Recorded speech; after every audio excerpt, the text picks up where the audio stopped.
ఒరే బాబు, ఈ పాకిస్తాన్ ఫ్యాన్స్ ను, పాకిస్తాన్ జర్నలిస్టులను ఏదైనా హాస్పిటల్లో చేర్పించండి రా బాబు.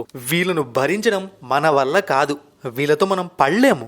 ఫ్యాన్స్ కే తలకాయ లేదనుకుంటే జర్నలిస్టులకు కూడా తలకాయ లేకుండా పోతుంది. ఎందుకు ఇంత ఫ్రస్ట్రేషన్? ఏమైందని అనుకుంటున్నారా? వీడియో మొత్తం చూడండి, ఫుల్ క్లారిటీ వస్తుంది. వీడియోను తప్పకుండా షేర్ చేయండి మీకు నచ్చితే.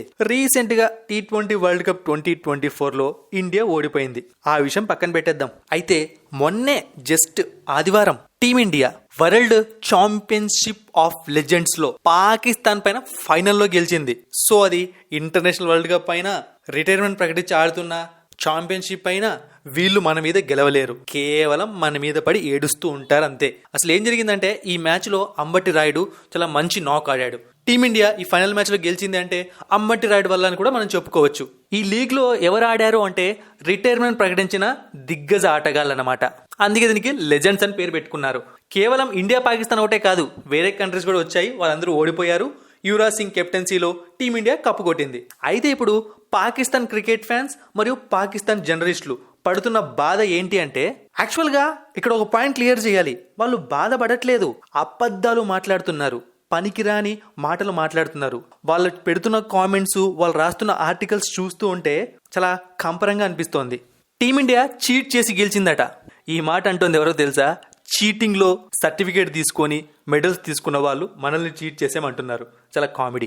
అంబటి రాయుడు భారత క్రికెట్ కు మాత్రమే దూరం అయ్యాడని, అంటే ఓవర్సీస్ కండిషన్స్ లో జరుగుతున్న క్రికెట్ లీగ్స్ లో ఆడుతున్నాడు అండ్ అంతేకాకుండా 40 years కూడా అంబటి రాయుడికి ఇంకా నిండలేదు. అందుకే అంత ఫాస్ట్ గా బాగా పర్ఫామ్ చేసి పాకిస్తాన్ పైన గెలిచేలా చేసేటట. అయితే ఇక్కడ ప్రాబ్లం ఏంటి అంటే, పాకిస్తాన్ టీంలో ఉన్న కొంతమంది ప్లేయర్స్, వాళ్ళ పేర్లు చెప్తాను. షోయబ్ మాలిక్ ఇంతవరకు క్రికెట్ కు రిటైర్మెంట్ ప్రకటించలేదు. అతను కూడా ఆడుతున్నాడు, లీగ్స్ కూడా ఆడుతున్నాడు.